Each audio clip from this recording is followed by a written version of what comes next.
안녕하세요. 법무법인 오성파트너스의 이규성 대표 변호사입니다. 2020년 초부터 전 세계는 유례없는 코로나 팬데믹을 겪게 되었습니다. 코로나는 사람들의 생활 방식을 크게 바꿔놓았는데요. 이로 인해 당사자들 간에 체결된 계약을 이행하는 과정에서도 잡음이 발생하기 시작했습니다.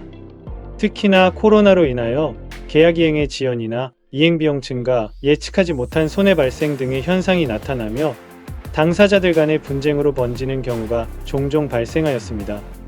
불가항력은 통상적으로 다음과 같이 설명됩니다.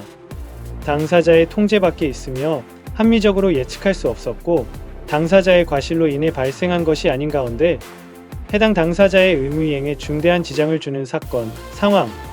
여기 불가항력에는 폭풍, 해일, 폭우 등과 같은 자연재해 사유와 전쟁, 내전, 대규모 파업 등과 같은 정치적 사유가 있습니다.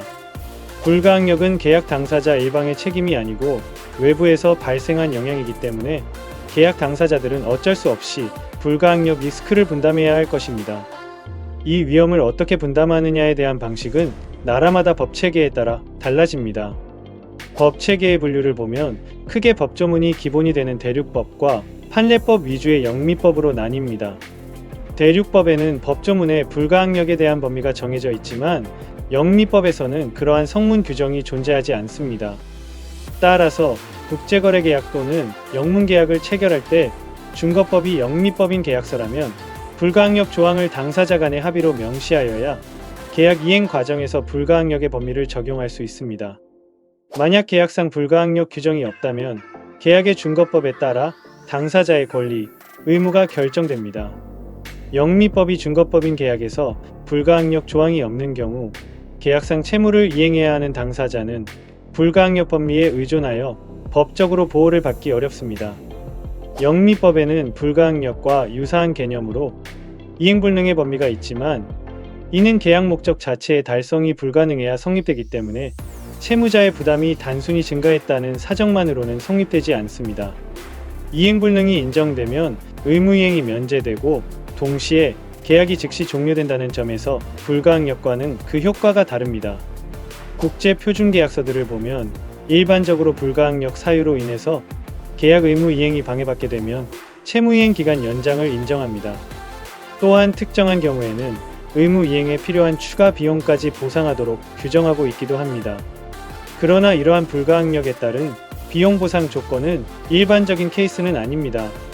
대부분의 경우 계약 당사자들 모두에게 귀책이 없기 때문에 불가항력으로 인해 영향을 받은 기간만큼 당사자들의 의무이행의 기한을 연장하고 서로 추가적으로 소요되는 비용은 각자 부담하는 조건이 보다 일반적입니다. 불가항력으로 인해 피해를 본 당사자가 상대방에게 클레임을 통해서 보상을 인정받기 위해서는 다음과 같은 요건을 주장 및 입증해야 합니다. 물리적 또는 법적으로 계약의 전부 또는 부분의 이행이 불가능하여야 함. 계약의 통지 요건에 따라 불가항력 사유의 발생을 계약에서 정한 기간 내에 상대방에게 통지. 불가항력 사유가 발생하더라도 계약상 정해진 기간 내에 상대방에게 이를 통지하지 못한 경우 비용 보상을 청구할 수 있는 클레임 권리가 완전히 박탈되거나 부분적으로 제한될 수 있습니다. 이러한 사정으로 불가항력 관련 권리를 보장받지 못하는 억울한 경우가 생기기 때문에 국문 또는 영문 계약의 당사자는 매우 주의해야 하고 전문가의 도움을 받는 것이 필요할 수 있습니다.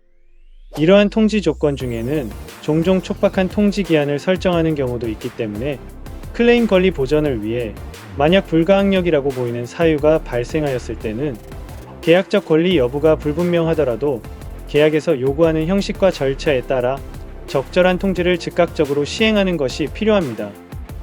보통 다른 국가의 언어나 법률 또는 국제법 등에 대해 알고 있어야 국제계약서를 보다 안전하고 꼼꼼하게 검토할 수가 있는데요. 이것은 단순히 영어를 좀 잘한다는 것을 넘어 풍부한 법률적 이해를 기반으로 해야만 가능한 일입니다. 국제 영문 계약서를 들여다본 적이 있는 분이라면 잘 아시겠지만 법률 영어와 일반 영어에는 상당한 차이가 있는 편인데요. 그리고 계약서의 특성상 기업 내부에서의 검토도 중요하지만 그것만으로는 부족할 수 있습니다. 회사 자체적으로 검토를 철저히 하시더라도 최종적인 검토만큼은 기업 법률 전문 변호사, 특히 영미권에서 정통 영어 교육을 받은 해외파 출신 변호사를 통하여 받아두는 것이 안전합니다. 저는 하치키스 스쿨이라는 미국의 보딩스쿨에서 고교 과정을 이수하였고 아이비리그인 브라운 대학교에서 기업경제학을 전공한 뒤 미국 메릴린치의 투자은행 부문에서 애널리스트로 활동하다가 연세대 로스쿨을 졸업하고 변호사가 된 뒤 삼성물산건설 부문 법무팀에서 변호사 경력을 쌓아왔었는데요. 저는 고교 시절부터 미국의 사립기숙학교에서 생활을 하며 탄탄한 영어 실력을 쌓을 수 있었고 대학교와 첫 직장도 미국에서 다녔기 때문에 위와 같은 영문 국제계약서 작성에 있어서는 다른 변호사들과 근본적으로 다른 장점을 갖고 있다고 말씀드릴 수가 있습니다. 복잡한 외국법을 쉽게 이해할 수 있도록 도와드릴 뿐 아니라 억울하거나 불평등한 계약을 하는 일이 없도록 풍부한 국제법 지식과 국제거래 노하우로 전문적인 조력을 통해 안전한 거래를 도와드리고 있는데요. 계약 외에도 협상이나 여러 가지 측면에서 원활한 영어 실력으로 조력을 해드리고 있사오니 영어를 활용한 국제적 법적인 대응에 있어 조력을 필요로 하시는 분들께서는 아래 번호로 연락 주셔서 편하게 상담받아 보시기 바랍니다. 감사합니다.